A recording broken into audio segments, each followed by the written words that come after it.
साथियों नमस्कार, जोहार। जीटी रोड लाइव में आपका स्वागत है। मैं हूं अभिषेक सिंह। साथियों, इतिहास रचा जा रहा है झारखंड में, और इतिहास कल रचा गया, जैसा कि विभिन्न माध्यमों से आपने सुना होगा या फिर अखबारों में पढ़ा होगा। इतिहास ये रचा गया कि किसी एक विभाग के बहुत बड़े मंत्री हैं जो स्वयं, वो कहते हैं ना, आला लेकर के जो डॉक्टर लेके चलते हैं, वो स्वयं भी डॉक्टर हैं। बात कर रहा हूँ साथियों मैं डॉक्टर इरफान अंसारी, माननीय स्वास्थ्य मंत्री की। रिम्स गए थे और वहाँ पे उन्होंने तमाम व्यवस्थाओं का जायजा लिया और खुद भी ओपीडी में बैठे, जिसे कहा जा रहा है कि उन्होंने कोई एक ऐसे संभवतः पहले स्वास्थ्य मंत्री हैं जो स्वयं ओपीडी में बैठ करके मरीजों का इलाज किया। और फिर वही बड़ी बड़ी घोषणाएं, बड़ी बड़ी बातें उन्होंने कहा कि तमाम व्यवस्थाओं को सुधारा जाएगा। जो डॉक्टर बाहर इलाज कर रहे हैं और रिम्स में भी अपनी उपस्थिति दर्ज करा रहे हैं, उनके खिलाफ कार्रवाई की जाएगी, मशीनों को दुरुस्त किया जाएगा, व्यवस्थाओं को बिल्कुल चकाचौंध किया जाएगा। और अभी कुछ दिन पहले रिम्स 2 की भी चर्चा बड़ी जोरों पे थी, जब स्वास्थ्य मंत्री इसकी घोषणा को लेकर के काफ़ी सुर्खियों में थे। इन तमाम विषयों पे हम चर्चा करेंगे। आप देख रहे हैं हमारे साथ हमारे सहयोगी जुड़े हैं, शैलेंद्र सिन्हा जी। सर, क्या इस बार फिर कुछ तहलका मचने वाला है क्या? नहीं, देखिए, मुझे हंसी भी आ जाती है। हालांकि मंत्री हैं, उनकी चीज़ों पे हंसना नहीं चाहिए, अलग बात है। लेकिन देखिए, जिस तरीके से वो हर दूसरे दिन या हर 5वें दिन आप घोषणाएं करते हैं, नई नई चीज़ें करते हैं, मीडिया में आने की कोशिशें होती है, खबरें बनती है, बनाई जाती है ना, वो मुझे थोड़ा चौंकाता रहता है। क्योंकि देखिए, आप मंत्री हैं, आप मंत्री हैं, पूरे राज्य के मंत्री हैं, आप सिर्फ रिम्स के मंत्री नहीं हैं। जो आप रिम्स के ओपीडी में पहुंच गए और वहां जा कर के आपने मरीजों को देख लिया, दवाइयां लिख दी, उनका बीपी शुगर चेक कर लिया, ये काम आपका नहीं है, ये काम वहाँ पे मौजूद वहाँ के डॉक्टरों का है।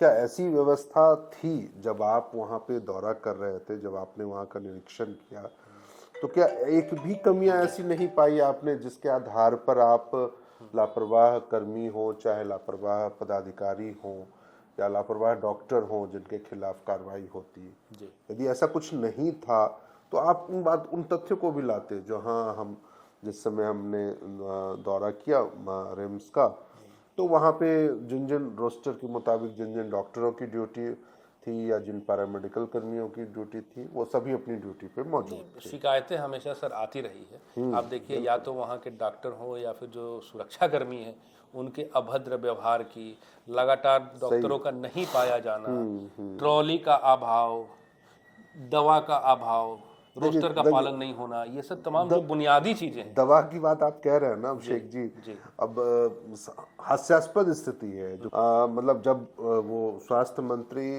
मरीजों को देख रहे थे, जिसकी बड़ी चर्चा भी हुई, और जब उन्होंने मरीजों को एक मरीज को एक दवाई लिखा, और वो मरीज जब वहाँ के केमिस्ट की दुकान में, केमिस्ट नहीं कहेंगे लेकिन वो जहाँ पे दवाइयाँ मिलती है, सरकारी दवाइयाँ मिलती है, और वहाँ जाके उसने जब मांगा, होता है इनका, हाँ, मेडिसिन वाला जो दुकान है उनकी, तो वहाँ जाके उन्होंने जब मांगी तो फिर वो पता चला जो वो दवाई है ही नहीं वहाँ पर। अच्छा। और आके उन्होंने मंत्री से ये बातें बताई उस मरीज ने, तो मंत्री को थोड़ा आश्चर्य हुआ। फिर उन्होंने अपने स्टाफ को भेजा उसी पर्ची को लेकर के।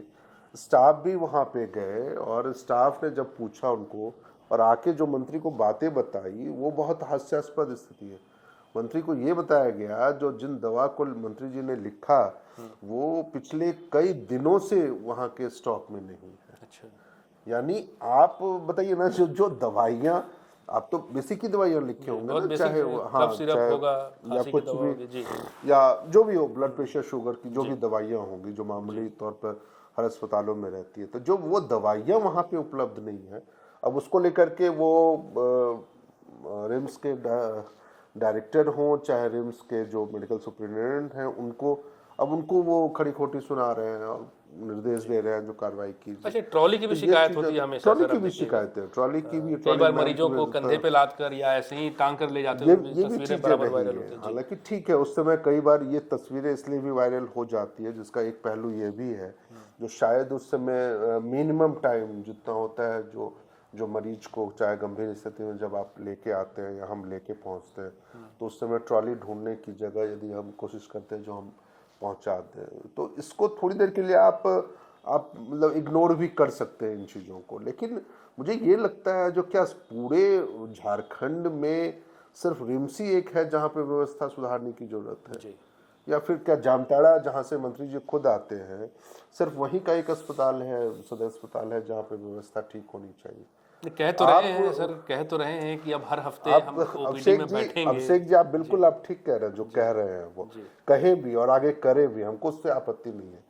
लेकिन मुझे ये बताइए ना, जो पिछले 12 महीने से आप स्वास्थ्य विभाग के मंत्री हैं, अब 12 लोगों के खिलाफ आप बता दीजिए जो आपने क्या कार्रवाई इतनी बड़ी बात, थैलीसीमिया पे जो बच्चे थे उन पे जो संक्रमित खून का मामला हुआ, जी, उस पे भी बस खाना पूर्ति करके ऐसा लगा जैसे छोड़ दिया गया। तो वही ना, आज तक नहीं पता चला जो उसमें क्या किसकी लापरवाही रही, और बहुत जल्द खुलासा करेंगे इस तरह के बयान भी दिया था इन्होंने, वो भी नहीं समझ में आता। और देखिए ना, आप जो कह रहे थे जो इतिहास रचा गया, मुझे हैरानी होती है इस बात की, क्या अब तक झारखंड में जितने भी ये स्वास्थ्य मंत्री बने, चाहे इससे पहले बन्ना गुप्ता रहे हो, चाहे उससे पहले रामचंद्र चंद्रवंशी रहे हो, चाहे उससे पहले कोई और रहे हो, तो क्या वो सभी डॉक्टर थे जो ओपीडी में बैठ के वो मरीजों का इलाज करते?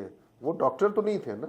स्वास्थ्य महकमे को उन्होंने बेहतर करने की कोशिश की, स्वास्थ्य व्यवस्था में जो आई कमियां थी उसको बेहतर करने की उन्होंने कोशिश की होगी, या फिर उस पर उनका ध्यान रहा होगा, ना कि मरीजों का इलाज करना। और मरीजों में यदि आप ओपीडी में जा रहे हैं, जैसे अब वो रिम्स में पहुंचे थे स्वास्थ्य मंत्री जी, जो और वहाँ मेडिसिन में भीड़ लगी थी, तो ठीक है, भीड़ लगना कोई बड़ी बात है, वो कभी जमीनी नहीं होती। आप देखिए ना, एक चर्चा एम्स जो है देवघर का, उसको भी सबसे हाई प्रोफाइल बनाने की बात चली थी। फिर रिम्स 2 का जो मामला था वो भी काफी जोरों शोरों पे था, लेकिन अब क्यों खामोशी है सर उस तरफ भी? देखिए, हो सकता है प्रक्रिया है रिम्स 2 का मसला जो भी होगा, क्योंकि आप मान लीजिए जमीन अधिग्रहण का मसला होगा, फिर बिल्डिंग बनना होगा, उनको आगे की चीजें जो प्रक्रिया, तो वो प्रक्रियाधीन होंगी, ठीक है। उस समय चर्चा कुछ ज्यादा थी जो शायद बिल्डिंग का बनना या चीजें, तो फिर हो सकती है जो ग्राम सभा की बैठक हुई हो, चाहे जो भी हो, जिस प्रकार से वो मुद्दा सुलझा अलग बात है। आप बनाइए रिम्स 2, मकसद ये नहीं है जो आप रिम्स 2 बना रहे हैं कि रिम्स 4 बना रहे हैं कि सदर अस्पताल एक और बना रहे हैं, कोई उस पर आपत्ति नहीं है, लेकिन आप व्यवस्थाओं को भी बेहतर कीजिए ना। आपको ये कहना ही ना पड़े, जो यदि कोई डॉक्टर प्राइवेट प्रैक्टिस करते हुए पकड़े जाएंगे तो उनके खिलाफ कार्रवाई होगी। आप बता दीजिए ना, जो पिछले, आप रांची में आप रहते हैं, जिस जगह पे जाके उन्होंने रिम्स का औचक निरीक्षण किया, रिम्स के 1.5 से 2 किलोमीटर के दायरे में 100 से ज्यादा अस्पताल है, और वहां पे मुझे लगता है जो उन अस्पतालों में कम से कम 2 दर्जन डॉक्टर ऐसे होंगे जो रिम्स में नौकरी भी कर रहे हैं और वो प्राइवेट प्रैक्टिस भी कर रहे हैं। तो आप ये कह दीजिए ना, जो एक बार भी जो हाँ हमने उनको पकड़ा है, या रिम्स प्रशासन ने उनको पकड़ा, चलिए स्वास्थ्य मंत्री ने नहीं पकड़ा, कोई दिक्कत है, रिम्स प्रशासन ने उनको पकड़ा हो, उन्होंने कोई कार्रवाई की हो, अब तक केवल चेतावनी पे ही सीमित हो जाती है। वही यही बात है ना, जो आप प्रेस विज्ञप्ति जारी करके, प्रेस में घोषणाएं करके और हमेशा सोशल मीडिया के माध्यम से अपनी कथनी और करनी को लोगों के बीच में लाने की एक कवायद करते हैं, वो अच्छी बात आप कीजिए, आपका वो अधिकार है सोशल मीडिया के जरिए या मीडिया के जरिए प्रचार प्रसार पाने का, लेकिन उसकी ज़मीनी हकीकत भी ये दिखनी चाहिए, जो आपकी कोशिश से क्या ज़मीनी हकीकत पा रही है। सिर्फ बयानों के जरिए यदि व्यवस्था बेहतर हो चुकी होती तो मुझे लगता है जो शायद फिर भारत में आपने बहुत पहले